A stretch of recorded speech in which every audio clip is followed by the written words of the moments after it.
Like tapping the top of a can. What does that do? This stops it from like if they're carbonated, Uh-huh. you don't want it to like blow up. So So tapping the can will... it settles it. Is that fake news, bro? Is there any So, scientific backing all to right, that? if you took a can of soda, shaked it up, Mm-hmm. and opened it without tapping it, what would happen? Boom. Yeah. So if you tap it, that vibration Mm-hmm. causes it to settle. I don't believe that. It works every time. I don't know, bro. Because where's that? It's No. the buildup of air. How are you dispersing air that way? Yeah, but I didn't see you like shake it around. I didn't say I was gonna shake it around, but if it was shaking All right, from buddy. being transported, bro, in a car, it's shaking. I don't know. I'm gonna have to try this out. You never tap a can? I've never tapped a can in my Oh, life. my I mean, Lord. I have the wherewithal to understand if it was shaken up. I'm just gonna wait a couple minutes and then. Why wait a couple minutes when you could just tap it? Okay, buddy. Yeah. So we're gonna. I don't want to say recap, but I guess touch on the year and what it's been 2023. I've known you for a little bit, a couple years, maybe. What do you think? Yeah, I met you at EA degree in Babylon. You were the marshal. Okay. I was the conductor. How long ago was that? That 2 years? had to Was be that 3 COVID? years ago, Before COVID? right after COVID. Oh, wow. So that's 2021, maybe Okay. Oh, wow. around Okay. 2021. Yeah, I think from what I remember was when I joined the York Right. That's when I officially was introduced to you and Mike. Yeah, Hard. when you had yes, that was we did the Mark Master degree like a week before Right. here at Alcyone Lodge, Okay. and then we went to go visit the degree at I think at Smithtown Lodge, if I'm not mistaken. Right. Well, I mean, I started my podcast endeavors with brother Andrew Sales, the grumpiest past master. I want to say 2021, probably. Oh, okay. And, yeah, so it's been a little bit, and here we are. This is, a new endeavor, where I don't want to say took the solo journey. I just creatively went a different route, but we're still doing that thing. Yeah. Me and Matt have the Fourth Part podcast, which I'm very grateful for, and has been very successful in the Masonic circle. But I wanted to have something that's a little bit more open to everything, not just Okay. Masonically, have just a Masonic avenue. So started Days in the East. And you still have, Masonic theme nature behind it of self-accountability, bettering yourself, and stuff like that. But, this is the first year I've done it, and I've appreciated the support that a lot of people have been giving me, and brothers jumping on the podcast and giving me a moment of their time. But from last year to ending this year and starting off, there's a little bit more direction and clarity. Like almost all of the chaos has settled and kind of finding direction with this route. But just to recap, this is the first year that you started podcasting as well. You want to touch on that a little bit? Yeah, so I think the first time I actually was on like an episode, it wasn't a Masonic podcast or anything. Brother Roy Musico, who I had on the show last when we filmed, that was a couple weeks ago, right? Mm-hmm. He works for a mortgage company for years, and he had me on to talk about solar because he does stuff pertaining to homeowners and houses. That was before the fourth part? Before the fourth part. Oh, I want man. to say maybe on 2022. Okay. Like maybe a few months after I met him. I met him like about 2 years ago at a Scottish Rite barbecue.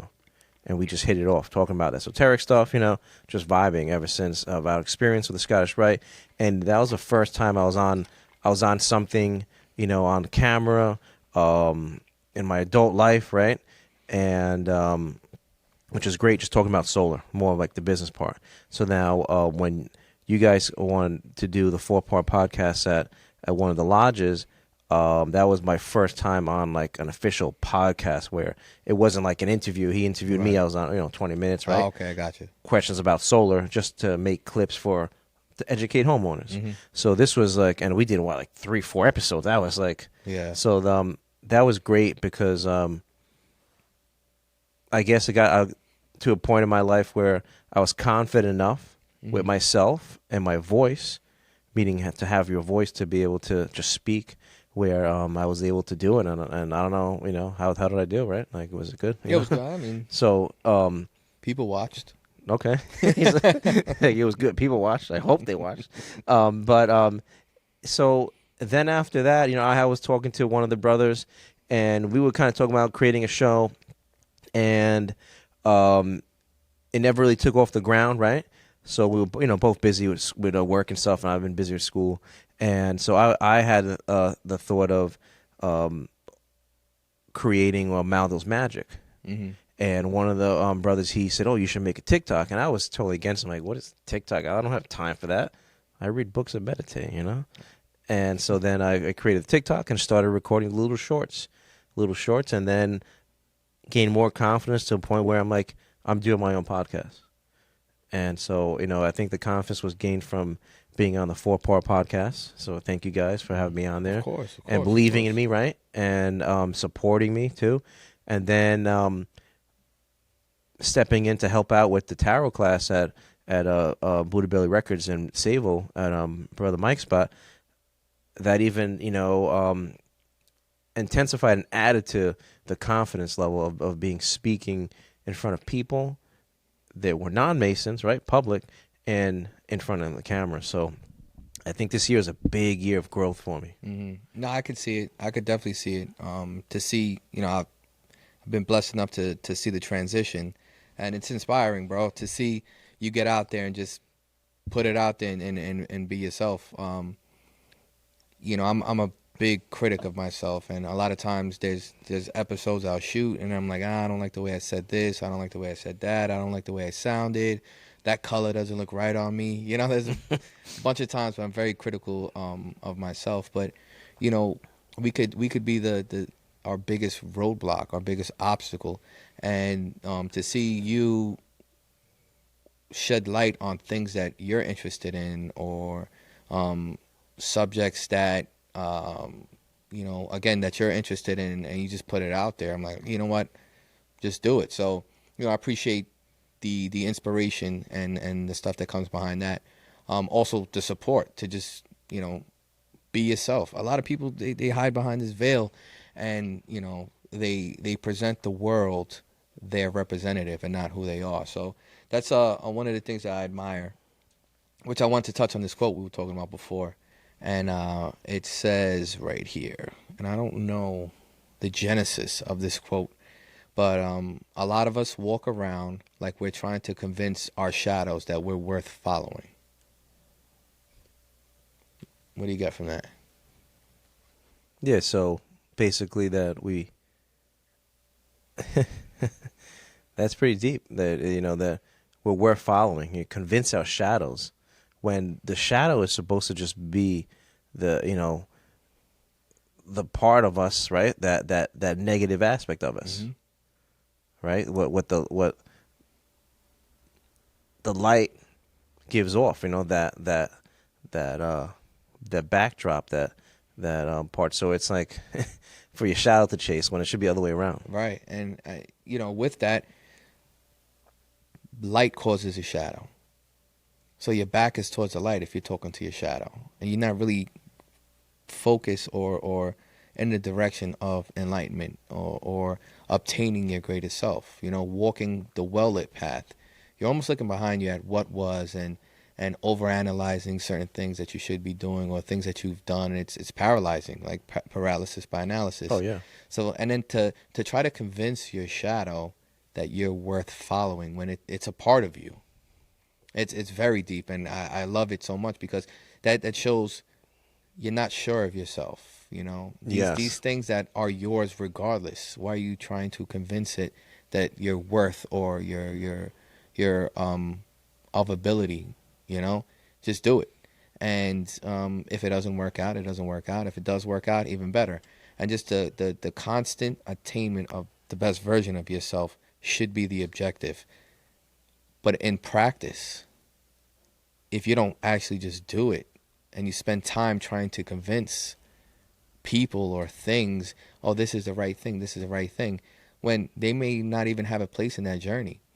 And, you know, you can have a solution to a problem or, you know, an idea, and you're looking for advice or whatnot, and you're sitting there and you're saying, yeah, this is a good idea because of this. And then they offer you constructive criticism, which is valued and accepted.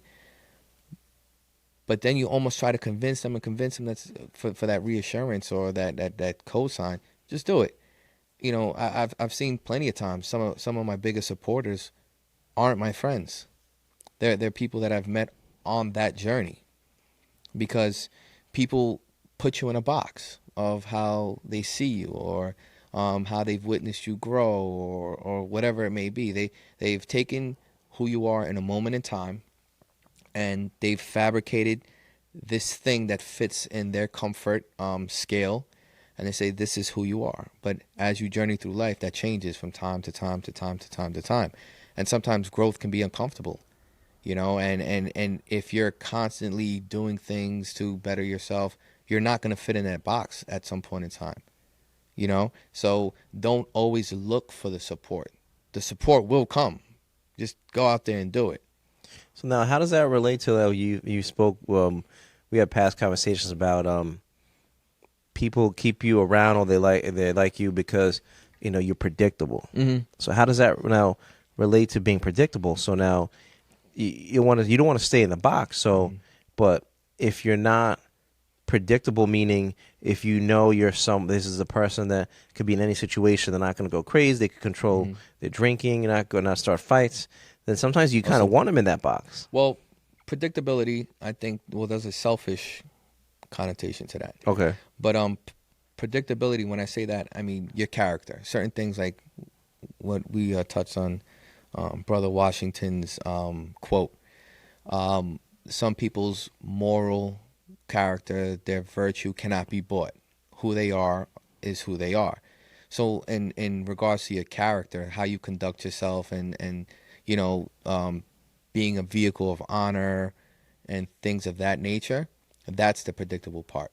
You know, there's times where we stray from who we are, and you may have had a poor choice in action, or you may have done something that doesn't really coincide with who you are as a person.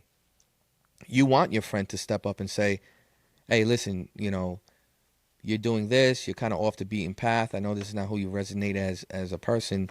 You know, I'm just having that moment. I forgot what it's called when your friends get together and they're like, hey, listen, you know, they're having A get together? No, it's not a get together, but Powwow? it's something of that nature. A reunion? Not a reunion. A gathering? Wait, give me a second. I'm processing this. I forgot what the word is, but you know, to sit you down and say, you know, you're not acting as yourself. Go ahead. What are you doing? You're talking about when they're having a intervention? Intervention, that's it right there. Having an intervention. So you want to be predictable in that nature where, you know, I've sat friends down and said, listen, you're drinking a little too much. You all right? What's going on? Yeah. Because you know what this person represents. You know how they like to conduct themselves. You know how they want to be remembered. You know that they're striving to always be a better version of yourself. So you're going to sit down and have that intervention and say, listen, or even in a relationship wise where there's an identity that goes hand in hand with certain things. You know, you see it in some of the old movies, like the teenage movies, where, you know, two friends are friends in the neighborhood and they're cool, and then they go to school and they start, you know, hooking up with the cool kids, and then they might do things that are out of character, and they might make fun of that, you know, or start bullying and stuff like that. And it's like, well, this is not who you are, you know? So things of that nature. I think predictability is very important in that regard. Show me your friends, and I'll show you your future. There you go. There you go. But I think it also, if I could kind of go into what I learned, like starting the podcast, right? Mm-hmm. You know, you have to be good at time management, Mm-hmm. right? I like to plan, you know that, but it you have to be adaptable too as well. And but it's like the more you put into it, like the more consistently you record stuff, right? Mm-hmm. And get on podcasts, like you start to perfect your craft where I think it becomes easy to be that antenna Mm-hmm. to tune into frequencies, right? So I learned a lot about um, I have no problem with recording and doing stuff. And when it gets to the point of like now editing, then you see now when Yeah. you're backed up. So teaching time management too as well. Well, certain things are your niche. Like me and editing, they don't really mesh. No, And I also like putting out a raw product out there yeah, where certain people will appreciate that. If you're a creator, um, sometimes transitions from edit to edit, you're like, oh, I saw that hiccup there. hmm I like it to be just a clean sweep from start to finish, and I'm very critical of the edits. So sometimes it's easier to just whatever, let that pause go a little bit longer instead of trying to mesh it or, things of that nature. Unfortunately, I haven't been able to hone that craft, which would make me more valuable hmm in that field of videography and stuff like that. Um, but it's fine. It's fine for the audience that I'm trying to appeal to, or that naturally have gravitated towards me. Um, but yeah, time management is important. I'm I'm I'm not big on time management, as you know. I shouldn't say that.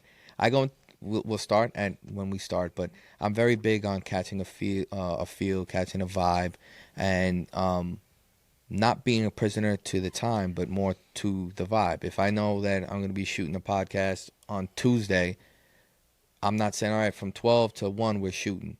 yeah, I see. On Tuesday, we're shooting. That's it. We're going to start at 12, and then whatever happens after that happens, because that organic nature of catching a moment to me is more pure, and it's better for the viewer because that's what I appreciate. I don't go to the movies and say, all right, this movie's 160 minutes. All right, cool. All right, we're at minute 80. We're halfway through. Yeah, That's pretty good math for me too, by the way. Um, I don't do that. I sit down. I enjoy the movie. yeah. And I think life, if it was approached or attacked that way, it would be less strenuous. Because you try to pack too much, and then it robs the creative nature of the product that you're trying to put out. Well, I think it's depends on how creative you want to do it. If you're just putting if you're trying, some people put on consistent episodes, right? Where they have consistent topics and they have one, they have a certain amount of viewers where they need to be consistent with the variety Mm-hmm. of different people they have on the show, different topics, right? Right. To where it almost has to be staged and scripted to a Mm-hmm. point where it doesn't go off topic, and so that you keep the audience so because they maybe have a certain type of flow.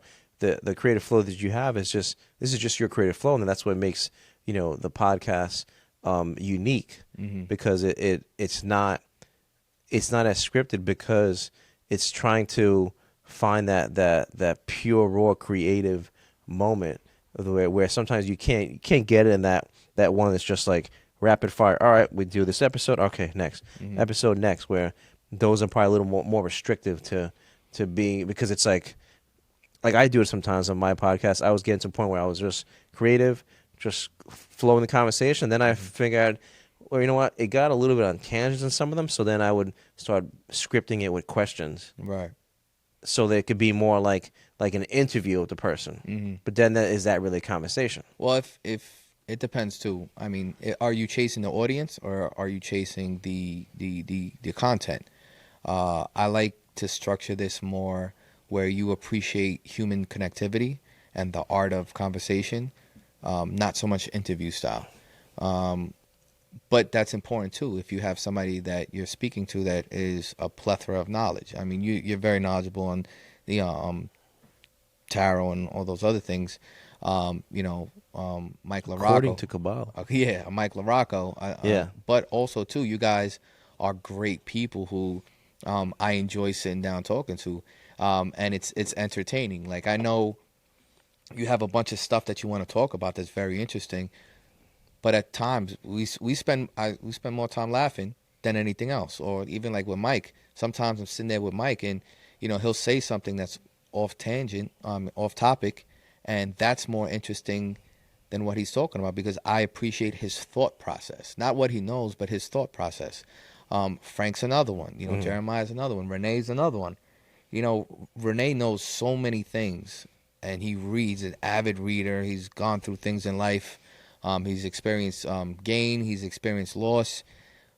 But also, too, some of our more interesting conversations are how he's approached the day, and how his thought process and his mentality gets him through the regular day-to-day, things.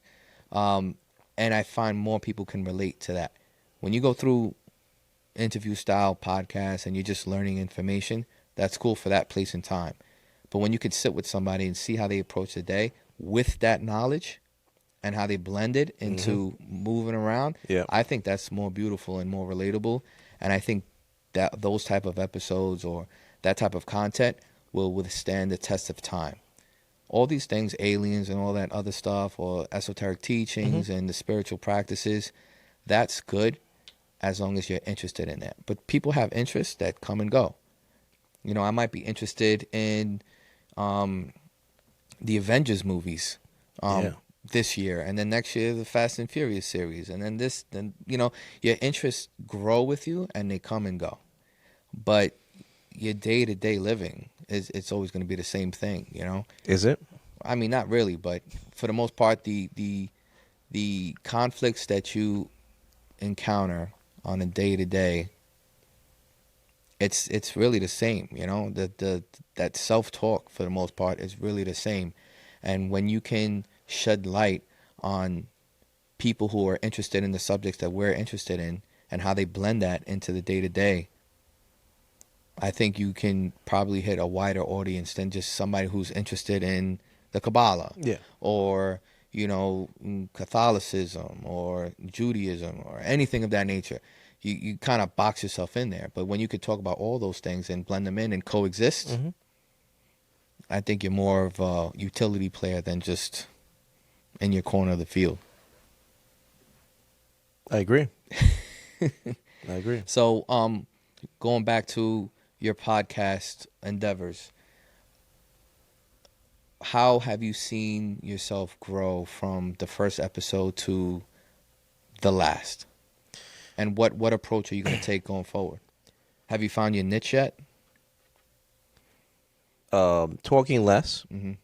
So if I'm interviewing someone, letting them talk more, rather than in the first couple ones I was doing, I was trying to maybe show more of my knowledge, and so it's like, we would go on tangents about, and I probably still do it, right? About 1875, this and that, and this happened, and where it's like you're saying, it's like, yeah, it's cool stuff, but so learning to more. That's why I started kind of scripting some of them more with questions, just to keep me on target, on focus, and to keep it on. If it's an interview, I want to really hear.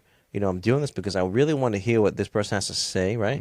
And I really want to hear it and record it so I can share it with the world. Right. So I think I've learned to speak less if I'm interviewing someone, learn to have a more natural conversation, and learn. At first, there was a couple ones when I was like a little nervous. So I'm now less nervous, and it's more like part of a daily routine now. It's like it's not hard to do anymore. Yeah, I think when you focus on the art of the conversation, listening obviously is a big part of it. Again, the interview style, the reason why I like it, and I think I'm okay at it, but for the most part is you kind of box yourself in with guests. You're only going to have guests on the show that have something to teach you. When you focus on the art of conversation, then anybody is a guest. Like I've had conversations with people on the train that have been deep conversations about nothing, about just their life and how they've, overcome. Everybody loves a comeback story. So that's why I kind of like really focus on that. And a lot of the conversations that I've had on a podcast, you'll see me kind of go more towards that. But interview style, I mean, if that person has a lot to give, like again, Mike LaRocco, he could probably talk for like 15 years straight, and you could just listen, because he just knows so much. I wish I could sit there and read. Renee, same thing. The way these guys retain information, you too, it's scary. I mean, and it's just, I think for us, we just like have that hunger, like that hunger to know, that hunger to like know that you're yearning for the truth. You're trying to find the lost word. Like, so it's like, that's what excites me. I can't wait till when I go home and open up a book, and just read. It's just always like learning, that conquest of just of gaining knowledge and learning and helping it to fill my soul. But I mean, again, it's a skill to be able to retain that information, digest it, Okay. and then also be able to speak on it in a way that everybody could understand. Because it's easy to just get into some deep stuff, and then you're sitting there, and the audience is like, "What is going on? What is he talking about?" So I think it's a true skill to be able to kind of speak that in not layman's terms, but in a way that everybody can really be a fan. And as you go on, you'll be able to watch a lot of your old stuff and be able to pivot and correct. And in presenting information or even speaking on podcasts, honing your ability and your presentation of those said things. I say a lot. There's times where you're talking, there might be a pause, and I'll say right, and I'm listening to the podcast. I'm like, damn, I say that too much. I say a lot, or like. I say yep. And I try to not do that, or sometimes I always will, feel like I have to acknowledge what you said. But if you watch some podcasts, some people, they say nothing while the other person's talking. They let them talk. Yeah. And then they speak, so it's never like, so it's interesting. But filling the silence. Yeah. It's an art. It's an art. You got to know when to kind of pause like that, and then you also have to know. And that's where the art in conversation again comes from. Somebody might need that reassurance. If I say right or okay, that means I've received and digested what you said. There's other people I've fallen victim to that, where I'm talking and then I really don't feel like the person got the message, so I'll say the same thing a different way, and then they still haven't really made me feel comfortable that they've received it. So then I'll say it again, and now I'm talking for 15 minutes about the same thing 20 different ways. So that goes with needing to be recognized. I don't think so. No, I'm saying general. You're triggering me now. You're gaslighting me, I think. I don't know the word. But yeah, man, in when it comes to content and your show, it's very important to have that dialogue of what you're speaking about. But at the same time, two people have to also enjoy listening to you, and pitch control, all of that is big, and mannerisms, and not everything has to be so and boring. Coming into yourself a little bit is important. Even with the minutia of just creating thumbnails, halfway through I started working on I was talking to one of the brothers. He's like, what you should really do to catch people's eye is create these catchy thumbnails, because when people are scrolling, and I was doing intros, so it'll just be like a song and have some crazy Mallows Magic stuff playing, and effects, and they say the first 30 seconds they're going to determine if they're going to stay watching it. So he's like, if you create a nice thumbnail that's eye catching and it states something that's going to be within the podcast, you have a higher chance of people clicking on it. And the minute I started doing that, like my views, Yeah. and I jumped up I don't know, recently 40, 50 subscribers. It's just like Yeah. starting to jump up. Yeah, I need help with that because I'm So super it's lazy when it comes what to I'm that. learning, and you see too, like it's all about the full package. Like you got to be your PR person, you got to be your organizer, you got to be the production, you got to do every part. But it all matters, and especially if you're trying to get yourself noticed out there, there's a lot out there, and there's always someone that has stuff that's like incredible. So you got to be even better than that to get noticed.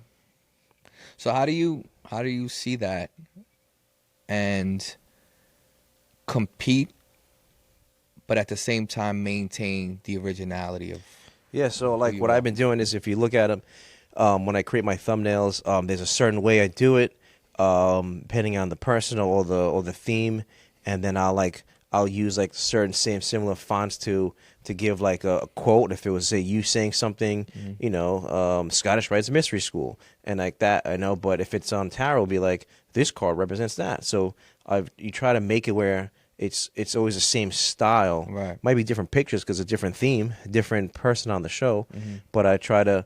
So for me, if you ever notice, once I learn a thing, I could just replicate. I'm really Right, good at right. learning something and then replicating it. And I create a system and I just go. And it's the same system. You make a flyer? All right, let's go. Let's do it. It's easy, but all I have to do is learn the basics first Mm-hmm. and how it goes, how it should look, and then I could just always replicate it. It becomes easy. And it's like the setup is super simple. I mean, I think I spent $700. I got 3 cameras here. The tripods are nothing. I got the Atom Mini Pro, a screen. I mean, with $1,500 of equipment, you could really put out a decent product. I mean, I spent a little bit more than $1,500 with the computer and all the other things, but I'm not going to give away all the secrets. I was gonna say my computer, my phone alone, like my camera alone was like 700. Like, yeah, you got a good deal. Like, yeah, man, I got to shop where you shop. Well, Facebook Marketplace is a place to be. But yeah, so for the new year, how much do you see you growing more? Are you happy with the level of success that you've attained at this point? What's next for your endeavors? I think I'm gonna slowly start to teach different classes. Like tarot's been like the biggest thing. That's been like probably What's like your box? it's looking like my specialty. Mm-hmm. It's just something I guess I gravitate to. I have the opportunity to teach. So I've been running with that, and I think I've been doing good with that. But I also want to branch out and to do more different classes on maybe meditation, astral projection, different topics, maybe alchemy, maybe how do you apply all these things in the real world? I feel like there's been a renaissance definitely too with that type of stuff. I'm seeing a lot of stuff of like astral projection and remote viewing. I've been seeing a lot of podcasts on that. Sean Ryan just had a couple. I saw that one. Yeah, it's sick on remote viewing. Even there's a podcast coming out now too about the children with autism and how they're like very connected to their mothers, and like they could be in another room and the mother could be looking at like an Uno card and they'll write like it's a reverse card or pick 4 or that's crazy to me, the fact that they're so interconnected, and it really speaks on that there really is something else that we don't understand or that we're too distracted to even notice. How many times you've been talking about somebody and they call you, or you're thinking about a song and then you turn on the radio and it's playing. Like, there's something to be said for those things. Not everything is coincidence. And to believe that it is truly coincidence is ignorance in a way. No, it goes back to, once again, listen, just because you don't see radio waves Right. doesn't mean they're not out there. Okay. Just because there's different types of light you don't see, ultraviolet light, doesn't mean it's not out there. Yeah. We just don't have the equipment yet or the natural functions to be able to view it, but it's still there. So it's the same thing. Like there's something called extrasensory perception. So they make ESP cards with and psychologists use it too as well, with about maybe 5 different figures on it, and you have to guess if it's a square, if it's a circle, a triangle, a star, waves. You learn to let your intuition tell you what that is. Right. So that's one way. So once again, it's like they never taught us these things in school. We have all these extra gifts, but you're not going to learn it in regular school, right? No. But telepathy exists. I have my father always had it. We used to joke around. He used to say, "Oh, I was thinking about some person," and the person just calls. Yeah. But it's like a joke we have. And I'm like, "Oh, I was just thinking about you." But it's on point because every time I'm thinking about my brother, he calls me, or I'm thinking about him, I call him, Mm-hmm. and it just shows that there is telepathy, there is remote viewing. You just gotta Be in tune to it. I be in guess. tune to it and not be afraid to. If you're interested in it, try it out. Right. Right now, you could close your eyes, you can meditate, and you can picture yourself right now. I'm in Buddha Belly Records. I'm sitting in the back. I see the TV up top. Like, Mike's picking his nose. yeah, and so it's like anything in life, requires practice. Yeah. I mean, to hone it. Yep. To hone it. I agree with that. So how many episodes you putting in this year? I think on the page now, that includes the new Atlantis stuff we have done. Mm-hmm. I think it's like 35 videos. Oh, nice. Yeah. Nice.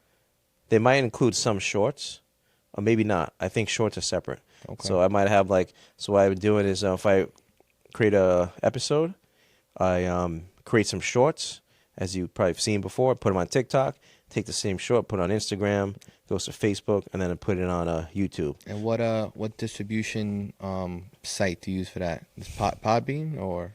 Podbeam just distributes the whole podcast. Mm-hmm. I have to manually upload. I know there's programs you could do it. Mm-hmm. I just haven't got that yet. There's a program we connect all your social medias, and it just sends it. One shot. Yeah, but that might not work because you have to switch the type of File. like from Instagram to TikTok. There's the ratio of the video, so it might not work. I think I have to research it, but I've just been doing it manually. All right. So once again, to me, it's all about systems. Once I learn it, create a system, I just duplicate it, and that's just how I do in life. That's it. It doesn't take much. It doesn't take much. Nope. And for those interested in starting their own podcast, I mean, reach out. We can make it happen. Yeah, if you need help with thumbnails, I'm rolling out this year Maldo's Magic Design. So I've been designing like flyers and stuff. So that's like one of the new things I'm providing as a service. I can help create thumbnails for people. Right. And then also I'm going to be probably doing an episode soon on the product I started last year with my other company. It's called Rosé Crucius Wellness, where I have Archangel Raphael pain cream and freeze gel. So that's another thing I want to start talking to people about, just kind of some practical stuff. Of course. How they could, yes, it's a good thing to have information, but how do you put it together in the real world? I agree. You want to pull a card before we leave?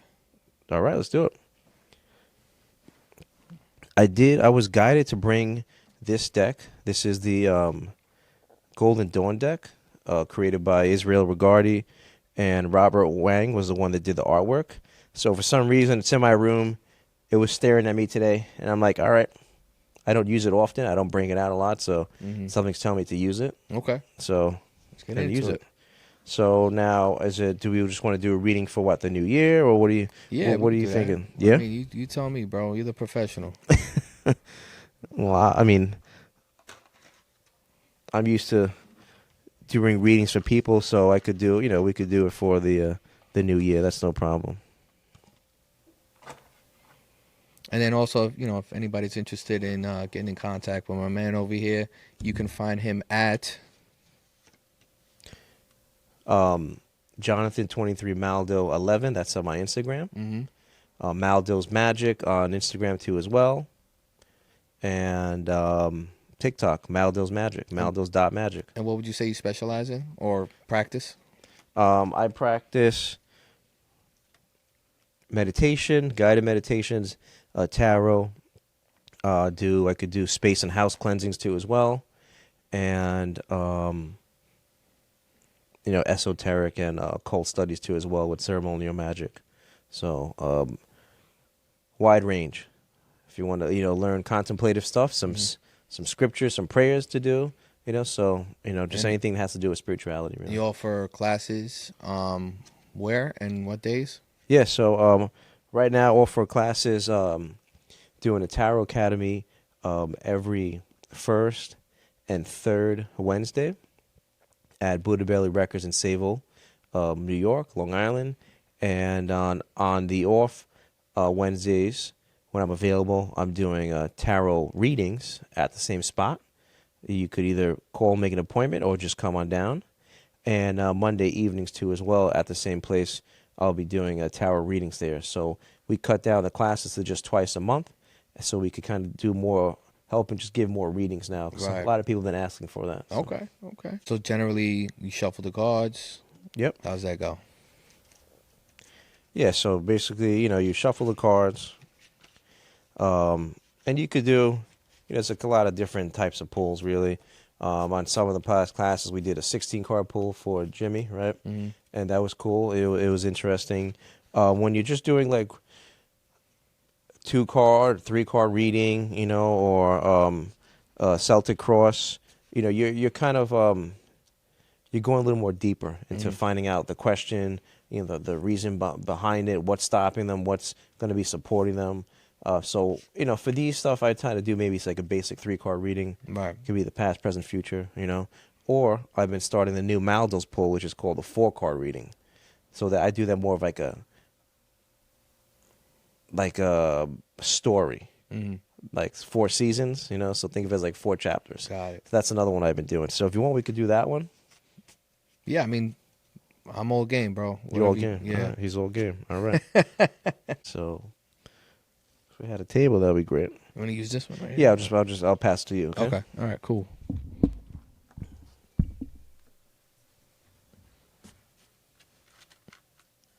All right. So this is going to be a reading for the new year. We're going to pull 4 cards. All right. So I'll let you pull them. All right. Good, right for the first one. Okay. Always. Really? Okay. 4? You said 4? Yeah. Let me a little bit. I'll go searching for that one. All right, flip them. I flip them, or you do? You can flip them. Yeah. We're gonna see how your reading skills are today. Let's see if you've been learning anything in the tarot class. So what do we got? Okay. So it looks like the first card we have is a Magician. Wait, hold on. Okay. Second card is the Hierophant. Third card is, see if I could see it, 8 of Cups. Focus. There you go. And then the last card is the Ace of Wands. There you go. Pretty good pull, I would say. The first chapter, I like to see this as maybe chapters, right? Shows that the first chapter of this year is going to be about the Magician. It's about using that Mercury energy, the communication, honing in on the skills, honing in on all the resources and tools that we have right now, and putting in that work, creating, using your focus and your concentration to create your reality. That's going to be the first chapter of this year. Set an intention. Yeah. The second chapter, now since we were the Magician in the first chapter, the second chapter shows us as the Hierophant. That's someone that's a little more experienced in life. This card is connected to Taurus. So this is the Hierophant is someone that's able to bestow knowledge. Okay. They're grounded. This also represents more like internal intuition, but they get knowledge from the divine. It's like almost seen like a bishop or a pope. He's seen to be someone that's connected. He's done the work. He's disciplined. He's seasoned. So that's what the second chapter this year is going to be about. The third chapter is the 8 of Cups. 8 is a number of balance, right? A number of infinity. So this shows like there's going to be like an abundance, of creation, of creating things, abundance of positive emotional outcomes within this chapter, and a flowing of cosmic creativity within our craft and with all the items around us for the third chapter. The fourth chapter this year shows the Ace of Wands. So that shows that within this chapter, the Ace of Wands represents, within Kabbalah, the out of the four worlds, it represents an archetypal world. This represents touching into the archetypes, these raw archetypes that are from the ether, right? From we talked about before, these ideas, but these are like the ideas at inception, like really honing in on ideas that are gonna bear fruits, like thinking of that airplane idea first and running with it. That's what that card's about. Yeah. So putting Ace thought of Wands. into action. Yeah, like this card's telling you this is the Ace of Wands. It's the first part in the name of God, Yod He Vav He. That Yod, the hand of God, is guiding you or giving you this idea. That chapter, we're gonna have to run with it. And understanding that, you go back to the magician, and now you use the idea, Right. and you work it through the system. I'm the magician, I'm creating, using an idea. I'm the Hierophant, now I have the knowledge in it, and then now I'm bearing the fruits of the abundance of it. I'm feeling the emotional joy in that fourth And then chapter. replanting, rinse and repeat, Yeah, so that's why I love this type of pull, because it's a pull that's full circle. full circle, and it's like it coincides with the four seasons, the four elements, and this is going to be a definitely fruitful year. Yeah. All right. I'm with it, man. I'm with it. Well, appreciate your time once again. Another productive one. And looking forward to continuing to work, brother. Yep. All right. Be good. You too.